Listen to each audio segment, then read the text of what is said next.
I'm Cara Macri. I'm the Director of Preservation Services at Historic Albany Foundation, and I wanted to share with you a bit of information about the site that we're going to be talking about a little bit. We're focusing on 48 Hudson Avenue in Albany, New York, and the area around it, which is the subject of actually a pretty large redevelopment project in downtown Albany. So where are we? For those who aren't painfully familiar with New York State, Albany is the capital of New York State. We're kind of in the middle of the state. Vertically, you can see there's a little red star showing kind of where we are, and the site that we're looking at is really right in the heart of downtown Albany. Albany's this sort of I don't want to say sprawling because that seems to have a negative connotation, but we're this very east-west wide city that grew just a little bit, really focusing around the Hudson River. And so our site is right where the initial settlement was. We're really a stone's throw from where Fort Orange was in 1624, and then the city really grew around this area. So we're kind of at ground zero for Albany. As I mentioned, so Albany was founded in 1628 as Fort Orange. It was a trading post that was initially founded by the Dutch West India Company. And the fort itself never really took off. It was subject to a whole bunch of skirmishes between the Indians and some really bad choices. So the fort itself never grew. However, a diamond merchant came in and ended up buying up pretty much the rest of the land around the fort, and just really made a go of it. The beaver trade absolutely took off, as Albany was really uniquely sited, where there's the crossroads of the Hudson River and the Mohawk River. The Hudson, if I can go back for a moment, the Hudson you can see runs sort of north-south, and the Mohawk River comes across east-west, connecting really the western half of the state, and then ultimately with the Erie Canal, really the west, the Wild West in the United States, to New York and all the ports on the East Coast. So Albany was at this big crossroads really from the get-go, and was just this flourishing trading port, and it really just kind of kept going from there. Here's a view of what the city, it wasn't really a city then, of what Albany looked like right around 1695. You can see the city was still fortified at the time, and the area we're looking at, 48 Hudson, and the area around it over here, is just outside that fortified area. It was just beginning to be developed. The area was really very, almost rural. It was very rural and forested. It connected the city proper to the pastures to the south, where they would put all of their cattle and sheep and whatnot to graze. So it was also the area where they put a lot of the craftsmen and artisans, the blue-collar work, the smelly tanners that they didn't want in the city. So all of this was just outside the city to the south. Okay, here's a view of Albany and downtown from around 1800, and as you can see, one of Albany's key characteristics for a large part of its life has been its Dutch culture. So we started out as Dutch by 1686. The city was under English rule, and by 1800, most of it still looked pretty Dutch. So it's been really a huge part of shaping who Albany is and what our city looks like, how we all function. The patroon system that was established by the Dutch has, for all intents and purposes, never left. So we kept a lot. Here's another view of how the city had grown so fast by 1850. So this is right around 1800. This is just about 50 years later, and it's a noticeable difference how fast the city has grown. And here's a view of it today. So you can see Albany is really a very densely urban city. We are the capital of New York State, and so as such, we're a very big government center. Most of our governmental offices are here in Albany, and we have a large influx of people every day filling downtown to work there. And then with suburban sprawl that happened, we see a lot, unfortunately, exit the city to go home. over the last 15 years, Albany has really had this amazing boom where we've really started growing and attracting people back into our downtowns. Actually, the majority of the buildings that you can see in this photograph, a lot of them have residential components now. And so we have a lot of mixed use, which was what the city was initially. And then we had kind of strayed away from that a little bit in the mid 20th century and are now really coming back strongly with a lot of recent college grads. The millennials are really kind of pouring back into Albany now that they decide that they want to pick where they want to live, and then they find jobs focused around that. And we find a lot are really moving to Albany in the capital region because, well, frankly, we're just a lot of fun. We have a lot of really amazing things here and wonderful features between our buildings and natural resources and amazing things.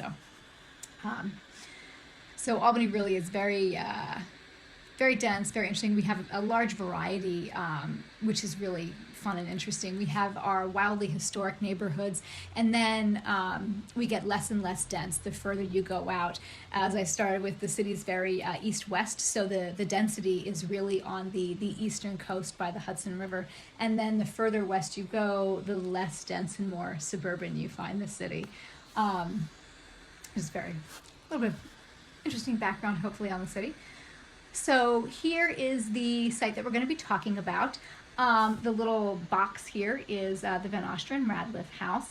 And this area here is really in the heart of downtown. It's just on the southern edge of kind of the government and city core where most of our commerce is and whatnot. And to the south is one of really the city's oldest historic neighborhoods, dating back to right around 1800 when the city really expanded past that kind of fortified bit that it was. So you can see here down at the bottom, here's the residential, and then to the top you can see all of the much larger, bigger governmental business buildings that you see in any typical big city.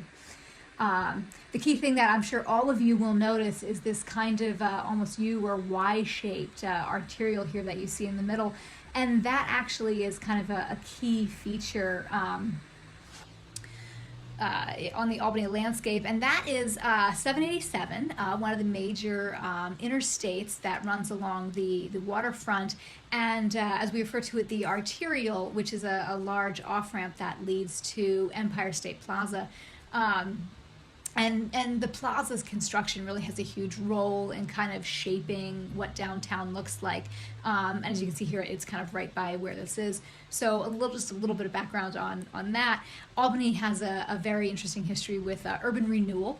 We have one of the largest urban renewal projects in the country. It may actually be the largest in the history of the United States, where we demolished an entire neighborhood, 3,000 homes, churches, an entire neighborhood, so everything that goes with it got demolished to build this wildly modern governmental center, which now and at the time, thousands upon thousands of city or state workers would come in, work here, and then leave, and that was what it was meant to be, just this edifice to government that sat in the middle of downtown.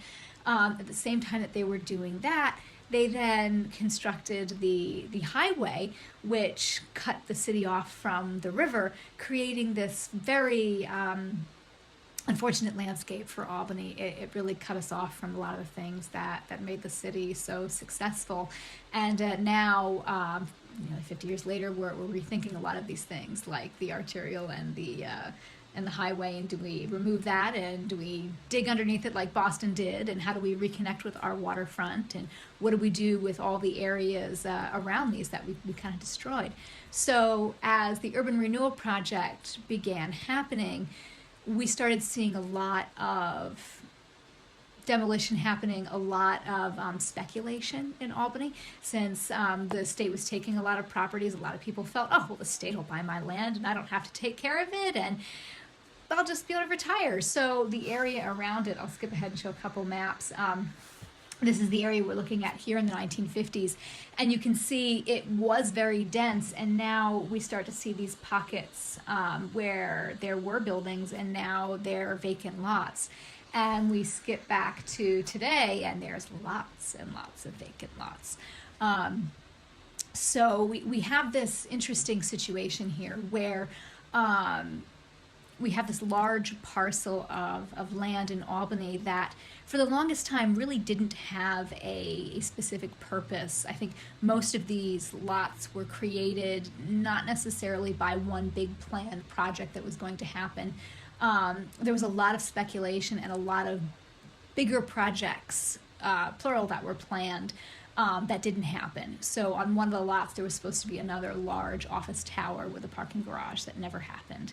And there were some other development projects that just never came through and left us with this this really unfortunate kind of hole in the middle of our downtown.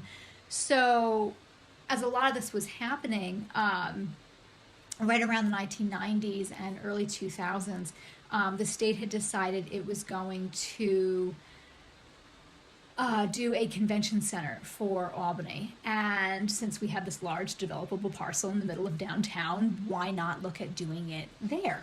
And so they had put together a proposal, sorry for the pixelatedness of the image. There are several proposals put together to put this truly massive convention center and a hotel complex and a parking garage. You'll notice in the United States we're very tapped for parking. So they were going to put this entire complex in the area that we're talking about, up against the highway. You can see it here in the background. And the unfortunate part about this proposal was that it really didn't integrate itself with downtown very much, and especially left our beloved Van Osten Radliff house a bit out in the cold, and didn't really integrate with that. It kind of just made it more of an artifact rather than a real key player in the development project that was going to be happening here. So this had become the major focus throughout much of early 2000s. And this was kind of the way that the state was moving to redevelop this area. Around 2012, it had been determined that it was really just too big. Albany couldn't support it, and it was too expensive. And so this project was downsized and moved to a different part of the city, closer to New York State Capitol, which is really a significantly better location for it. And it flourishes now and is a wonderful contributor to downtown. So that project really did go the way for the best. But it left our site lonely again with not much to do. So to move this area forward, now that there were, again, parcels and now buildings with it, you'll notice within the site area here, there are a number of now vacant, unfortunately, old manufacturing buildings. This area was a huge manufacturing site, the only, I won't say the only, but in very early Albany history, this was one of the key areas we looked at for manufacturing, since it already had kind of started as that slightly grittier part of town with the tanners. This became kind of the shoe and boot district, and they had several businesses there that went with it. We can see on one of the maps here, I think it still shows that you can see all the boot factories and the carriage factories for their seats and whatnot. It was all in one big area. So these buildings here are sort of a holdout from that era in Albany history. And when the convention center was looking to go in here, the state had purchased 6 buildings, which were then going to be demolished for the hotel and the parking garage. When that moved up the hill, these buildings just sat there. There are now 4 buildings left. And the city's looking to have them redeveloped instead of demolished. We're now looking to adaptively reuse those buildings and then construct new buildings on the site.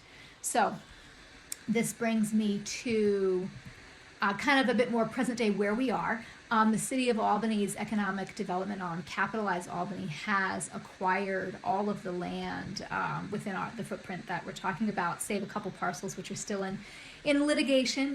They're working on taking it by eminent domain, as there were some long-term leases that were purchased by the Convention Center Authority. So within hopefully a year or two, this whole parcel will be owned by Capitalize Albany, so they can move forward with their redevelopment plans. So here is one of the kind of concepts that a feasibility study that was done with Capitalize Albany and New York State's economic development arm, Empire State Development. They had put this together in 2017, and this is kind of the the trajectory that this area is seeing, and it's a much more dense rebuild, which is fitting within the character of downtown Albany. And I think, as most cities will see, and I'm sure in the Netherlands they have as well, much more mixed use redevelopment. So you're not looking at just pockets of commercial space and pockets of residential. We're really trying to focus more on the retail space on the first floors, with storefronts on the streetscape, parking in the middle, and then offices, residential, and other ancillary things up above. You're also looking at, I think, a bit more entertainment, and obviously a lot of food services in downtown. So this is a more of a rendering, so you can see a bit more of the massing. It's one thing to see on a plan what you're looking at doing, and it's another to see how densely it rises. So this is another view of kind of the area. As you can see here, we have several 3 to 4 story buildings that are already on Broadway, kind of the main street here that borders the one side, and then Hudson Avenue, where the Van Ostrander Radliff house is. And you can see right in here the little pocket that the house hopefully won't hide in. And this is one of the other concepts, is to which is trying to be a bit more sensitive about the Van Ostrander Radliff house. The earlier design, go back, kind of shows it I don't want to say burying the house, but it would certainly encapsulate it in significantly larger buildings. So they came up with another potential concept, which would create a bit more of a green space on the side of the house, and not hide it as much on the streetscape, which could definitely be a bit more of a sensitive treatment for the building. So that is the very brief Cliff Notes version of where the site is, and we can certainly field more questions about that. There's also some archaeological documents, the feasibility studies, and some of the other documents that I had referenced have all been uploaded onto Teams, so everyone can have a look at them at your leisure. Hopefully everyone's already had time to take a peek. So, and then we'll field questions in a bit. So I think that's everything with this. Thank you.